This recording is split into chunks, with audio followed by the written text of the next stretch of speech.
Hello everyone and welcome to another LEGO Star Wars review. Today I want to give you a look at another set from the 2013 line of LEGO Star Wars products. This time around it's one of the smaller battle packs and it is this one. The very cool set number 75000 and it is the Clone Troopers vs Droidekas battle pack. Very cool set. Highly recommended if you are a Clone Trooper addict like myself, as the real highlight of this set is the clones that are included. This set currently retails for around $11.99 and consists of 124 pieces, so a little bit more substantial than some of the other battle packs out there. It's nothing too special. Again, the main focus is on the minifigures, but I'll get onto that in just a moment. It's a great army builder set, if you ask me, and if you can pick this up at the right price, it's definitely worth it.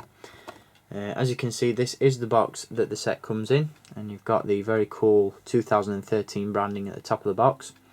Really cool action shot of the set itself, and on the reverse side you've got various other images of the features that the vehicle has, or the set has, should I say.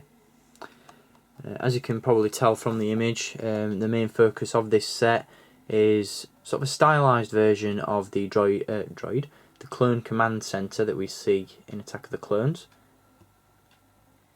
And it's a really cool set, so let's take a look at it. I'll begin by taking a look at the command center itself, and here it is. Really nice little display piece, this one. Again, the main focus lies within those awesome Clone Trooper figures that are included. I'll give you a look at those in a little bit more detail in just a moment. But as you can see, the command center is a really nicely designed piece. Obviously it's stylized, as the command center is quite a little bit bigger than this in the film, but it makes for a really nice battle pack piece, and at an affordable price you really cannot go wrong with this one. I'll give you a look at the minifigures first, and then we'll take a look at the command station itself. So I'll begin by taking a look at the standard Clone Trooper. This guy is the same as the clone that I showed you in the Republic assault ship with Coruscant and Clone Trooper planet set. The only difference this time around is that he comes with a smaller blaster pistol. Again, you've got some really cool printing on the torso and on the reverse side. He does have that brand new helmet as well, with more defined detail, which can of course be removed to reveal a Clone Trooper face underneath. Second clone in this pack is probably the pick of the bunch, as he's a little bit more unique. This is the Clone Trooper Sergeant, I believe, and that is evident in the green patterns and colour schemes that he has on his armour. As you can see, he's got green sleeves, as well as the 4 green dots on the chest to indicate his rank, and of course the green markings around the visor. What's really cool about this one is if we just compare the two figures side by side, then the Clone Sergeant actually has a more metallic visor. I'll just knock the brightness down a little bit just to put a bit more emphasis on that. But yeah, it's more of a silvery sort of grey visor rather than being flat black like the regular Trooper, and it just looks really cool. As I said, the detail is really nicely defined and it just looks awesome. Aside from those extra added details, this figure is just the same as the one I've just shown you. Comes with the smaller blaster rifle and a pair of binoculars as well, which is really cool. Again, the helmet can be removed and you've got the clone face underneath. So a really cool minifigure, and this guy is definitely receiving the Hasbro treatment in the sense that we're getting quite a few repaints of him. I think the red Clone Trooper comes with the Republic gunship, and the yellow Clone Trooper comes with the ATTE. So yeah, you can definitely pick up all the M&M Troopers, as they're sometimes referred to. The blue Clone Trooper Lieutenant is only available as an exclusive, unfortunately. He was offered recently as part of a promotion at the LEGO store. If you spent $50, I think it was, then you got one for free. So that's the minifigures. As you can see, of course, they do sit nicely inside the command center, and we'll talk about that in a bit more detail as well in just a moment.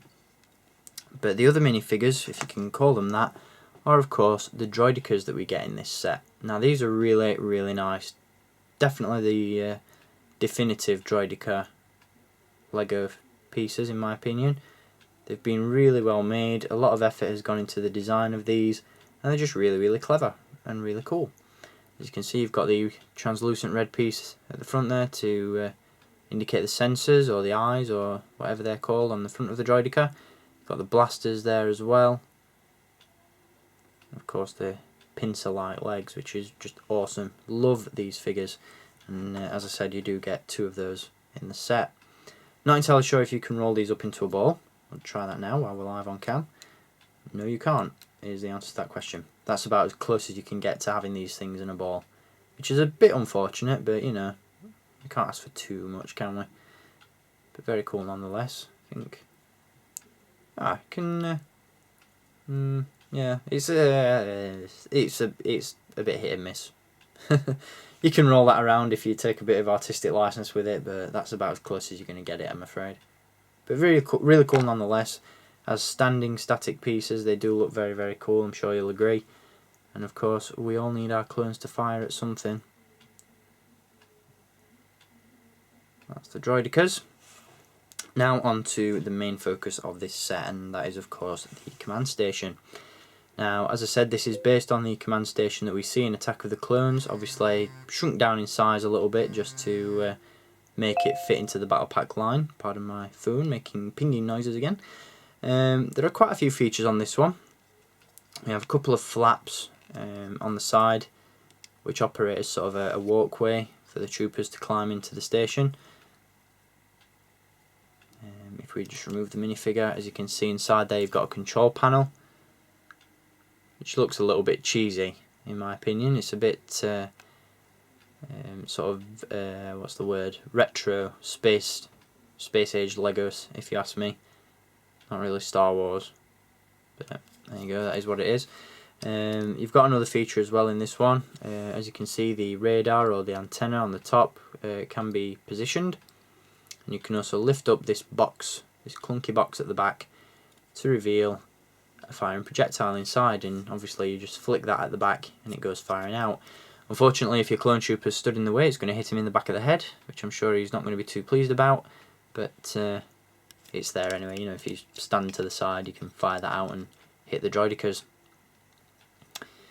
So that's just about it really in terms of features for the command center. As I said, it's very cool though. It's more of a display piece than anything else, but it's definitely very nice, and again the clones look fantastic sat inside it.